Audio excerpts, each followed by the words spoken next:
Mes bien-aimés, salutations affectueuses au nom de Jésus-Christ. Comment allez-vous? Vous allez bien? C'est un jour important, joyeuse Pâques. C'est un jour où nous nous souvenons de la résurrection de Jésus. Le seul qui soit mort et vivant à la fois, c'est Jésus-Christ. Je vous salue au nom de ce même bien-aimé Jésus-Christ. Alors pourquoi devriez-vous être triste? Vous ne devez pas être troublé, vous ne devez pas avoir peur, vous ne devez pas être triste. Parce que le Seigneur Jésus est vivant, nous ne devons pas être tristes. Il peut y avoir des problèmes, des luttes, des détresses, mais parce qu'il est vivant, rien de tout cela ne nous atteindra. Il prendra soin de tout. D'accord? La tombe ouverte à Jérusalem est certainement le plus grand témoignage du fait qu'il est vivant. Même vous vous demandez avec étonnement, est-ce vraiment la tombe de Jésus à Jérusalem? Non, cela se trouve à Nahal ou Mavadi. Vous vous demandez peut-être, un tel endroit existe-t-il vraiment à Nahal ou Mavadi? Il y a quelques années auparavant, le Seigneur nous a donné un jardin de Dieu. Et il nous a ordonné de le transformer en un jardin de prière. Au fil des années, nous avons façonné cet endroit ainsi. Il y a beaucoup de manguiers ici, offrant de l'ombre.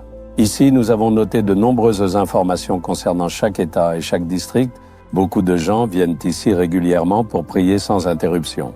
C'est un jardin de prière que Dieu a choisi spécifiquement pour la prière. C'est dans ce jardin que nous avons installé une réplique du tombeau de Jésus-Christ, semblable à celui qui se trouve à Jérusalem, où il est mort et ressuscité. De nombreuses prières ont lieu en cet endroit, des réunions de guérison s'y tiennent, des veillées de prière toute la nuit s'y déroulent. Nous utilisons ce lieu pour tout cela. Beaucoup de gens viennent dans ce jardin, attendent et prient avec ferveur. Lorsque vous viendrez à Nahal ou Mavadi, venez aussi dans ce jardin de Dieu. Vous pourrez y voir cette scène. Très bien. Quel est le message que le Seigneur a pour moi aujourd'hui? C'est cela le message. Apocalypse chapitre 1 verset 18.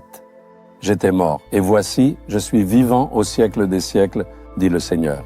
Il est vrai qu'il est mort, qu'il a versé son sang sur la croix et qu'il est mort, c'est une réalité. Pour vérifier s'il était vraiment mort, un soldat romain le perça avec une lance sur le côté et du sang et de l'eau en sortirent. Il s'étonna que Jésus soit mort aussi rapidement.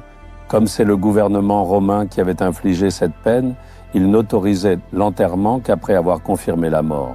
À cette époque, le gouvernement romain était très puissant, et ce n'est qu'après que les autorités compétentes aient pris leur décision qu'ils permettaient l'enterrement. La mort de Jésus était donc bien réelle. Son ensevelissement est une réalité, et le troisième jour, il a vaincu la mort et est ressuscité vivant. Il a vaincu Satan et est ressuscité vivant.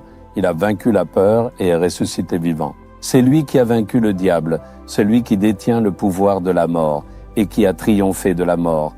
Il nous regarde et nous dit « N'ayez pas peur, je suis vivant », déclare le Seigneur. Il vous parle.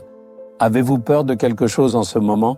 La peur des hommes, la peur du diable, la peur de l'avenir, la peur causée par les épreuves dues à des personnes malfaisantes. Quelle que soit la peur, n'aie pas peur. Le Seigneur dit « N'aie pas peur, je suis vivant », déclare le Seigneur. Parce qu'il est vivant, il se révèle encore aujourd'hui à beaucoup de personnes. Aujourd'hui, il est en train de se révéler à vous. Lorsque vous allez en Israël et que vous visitez ce pays, on vous attribue un guide. Dans le domaine du tourisme, ces guides doivent avoir suivi une formation et l'avoir complétée. Seuls ceux-là sont autorisés. Ils sont désignés officiellement et il y a un guide par bus. Ce sont eux qui nous expliquent tous les lieux. Une fois, lorsque nous y sommes allés, nous étions environ 50 personnes. Dans notre bus, un guide était avec nous. Il nous a expliqué et montré tous les endroits. Le dernier jour, nous allions prier ici et là, méditer sur les versets et il observait tout cela attentivement. Enfin, un jour, nous nous sommes réunis dans une salle pour prier, louer et partager nos expériences. Chacun a partagé son expérience racontant comment Jésus les avait rencontrés en témoignage. Ce frère, qui écoutait depuis l'arrière, est venu nous voir et a demandé s'il pouvait aussi venir partager un peu de son expérience. J'ai dit « D'accord, allez-y, racontez », car c'était un frère musulman, quelqu'un issu de la foi islamique. Comme il est devenu demander, il allait sûrement dire quelque chose. J'ai dit d'accord, parlez. Devant tout le monde, il a dit « Je suis né et j'ai grandi dans une famille musulmane. Mais pour travailler dans ce pays comme guide, je devais étudier, suivre les cours nécessaires et je devais étudier toutes les religions en particulier le judaïsme, le christianisme et l'islam, car ce sont principalement les fidèles de ces trois religions qui viennent là-bas. Il faut leur montrer les lieux en fonction de leurs croyances religieuses et leur expliquer ces lieux selon leur foi sans jamais critiquer aucune religion. C'est de cette manière que le gouvernement leur donne une formation appropriée et il faut réussir à tous les examens. Puis, lorsqu'il a commencé à étudier le christianisme, il a lu au sujet de Jésus. Puis il dit « Jésus est mort sur la croix et est ressuscité. Alors viens me le dire. Je n'arrive pas à y croire. » Parce que selon lui, les musulmans ne croient pas que Jésus soit mort sur la croix. Avant sa mort, ses disciples l'auraient sauvé et emmené ailleurs. C'est ce qu'ils disent. Et c'était sa conviction. Mais alors, des milliards de personnes à travers le monde croient que Jésus est mort et qu'il est ressuscité. C'est écrit ainsi dans la Bible, comment pourrait-il être faux si c'est écrit comme une vérité? Il réfléchissait à la question. Comment quelqu'un peut-il revenir à la vie après être mort? Un soir, alors que sa femme et ses enfants étaient tous endormis, il s'était assis seul pour préparer ses leçons pour l'examen.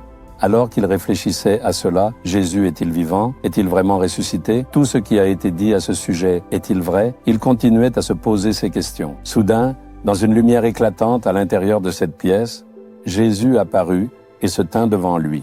Dès qu'il vit quelqu'un se tenir là, il le regarda directement et sous le choc demanda « Qui est-ce » Il répondit « C'est moi, Jésus. Tu es venu avec un véritable doute dans ton cœur, te demandant si je suis vivant. » Jésus se révéla comme le Seigneur vivant, disant « Je suis le Seigneur qui était mort et qui est maintenant vivant. » Il dit « Ne doute pas. J'ai vaincu la mort, je suis ressuscité et je suis vivant. » Puis Jésus disparut. Il a dit, à partir de ce moment-là, je crois en Jésus comme mon Seigneur. Il a partagé ce témoignage de manière à nous émerveiller, disant, il m'a révélé qu'il est mort et qu'il est vivant, et j'en suis le témoin. Mes bien-aimés, c'est ce même Jésus qui vous parle maintenant. Mon fils, ma fille, je suis vivant, n'aie pas peur, dit-il. Dites avec foi, mon Jésus est mort et il est vivant. Il a vaincu la mort et il vit pour l'éternité. Je n'ai aucune raison d'être troublé, aucune raison d'avoir peur. Il fera tout pour moi. Dites avec foi, aujourd'hui, en ce jour, un miracle se produira dans votre situation. Le dites-vous? Jésus, tu es vivant, tu as vaincu la mort, tu as vaincu Satan, tu as vaincu le monde et tu es ressuscité, vivant. Je le crois, tu es avec moi, tu es en moi. Tu me donnes la victoire. Aujourd'hui, un miracle se produit dans ma vie. Au nom de Jésus, Amen, Amen.